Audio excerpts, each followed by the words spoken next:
Arsenal fans focus. Arsenal versus Brentford. Got two lovely people with me again. How you doing, lovely? Good. Did you enjoy the game last week? Sorry, the Real Madrid game. Yeah. And what did you think? What did you think how Arsenal played? Was you proud? Yeah. Sounds good to me. And what do you think about the scores today? I think it's going to be 3-0 or maybe 2-0. And do you know who's going to score, or am I going too far? I'm not really sure. Okay, lovely. How you doing, Dad? How you I'm going? very well, Patrick. Yeah. Looking very shiny today. As you What's got this, to. circa 96? Listen, oh, mate, listen. Oh, edition? mate, I've got to bring it out. 94? You've got to bring it out. This is You're going old school, man.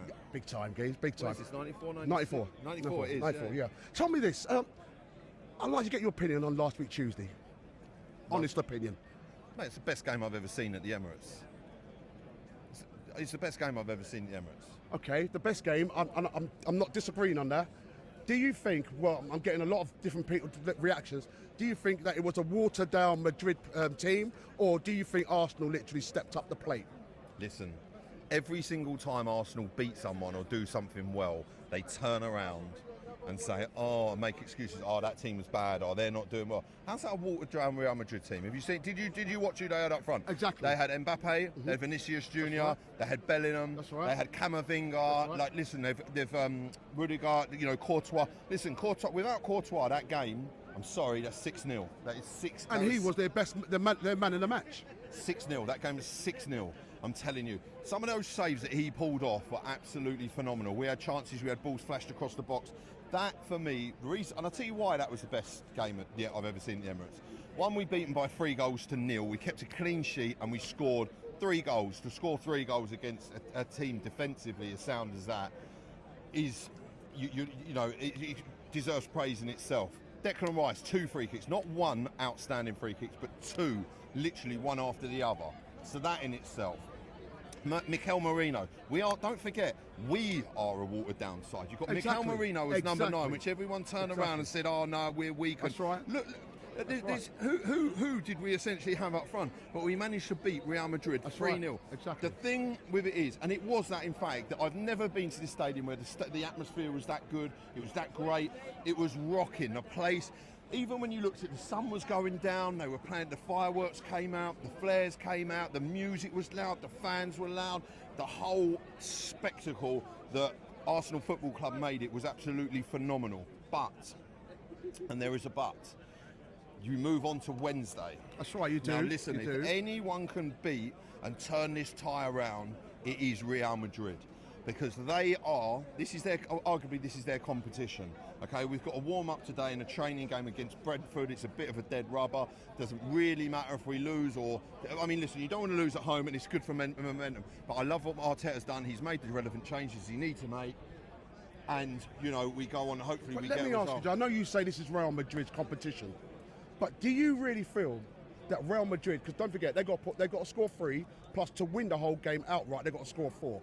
Could you see Real Madrid scoring 4 past Arsenal? Do you remember what happened in the semi-final of the Champions League with Liverpool and Barcelona? Yes, I do. Liverpool were 3-0 down, dead and buried against Barcelona. And we are talking about a Barcelona team with Messi at his prime. Okay. We're not talking about a Barcelona team with Messi was at his prime. I get you. Okay. The first goal goes in from Liverpool. It brings faith. The crowd get going. The second goal goes in, then the third, and as soon as the third goal goes in, we all know what's going to happen. So what would you say then?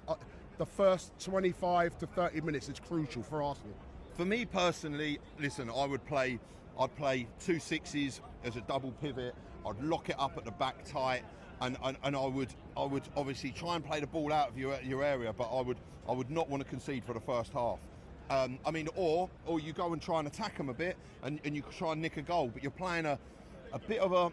Listen, there was an opportunity that Real Madrid had here on Tuesday, where Bellingham picked the ball up just beyond by the halfway line, and he plays this sliced pass, which was absolutely glided through the carpet at the Emirates. It just laid on a plate to Mbappe, and he literally stroked it, and he was 1-on-1 with Raya.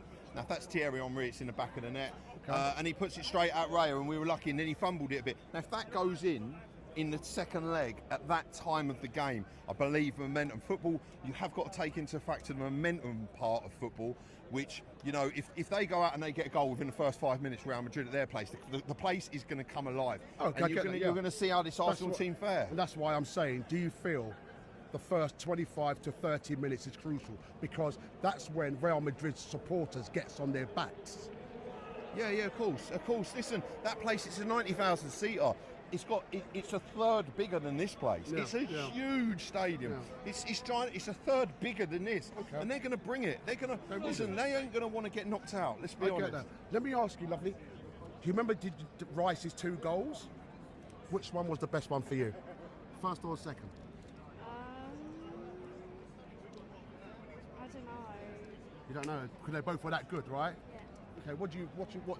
Right, listen, the first one, Courtois, he set up the wall with a four-man wall, thinking, right, you're not going to put it over here because of the wall, and I've got it this side. And then Rice bends it right round that wall, 3 foot the other side of the post, and sticks it straight in the middle of the net, and Courtois doesn't quite make it. On the second one, it's slightly offset off the D, and Courtois again goes for a 4-man wall. But what he does is he offsets himself into that wall and goes, you're not going to get it past me here. So then what Declan Rice does is he turns around and goes, no, mate, I'm not going to stick it there. I'm going to melt this into the top corner. And he strikes that ball with phenomenal ease and deliverance. And that ball rolls into the top corner and melts into that which net. one was best for you then, first or second? Second, because for doing it the second time, you know, I mean, the first one set the precedent, but the second one, doing it twice in a row. I mean, once is a fluke, and twice is, you know what you're doing, right? Sounds good to me, guys. Listen, enjoy.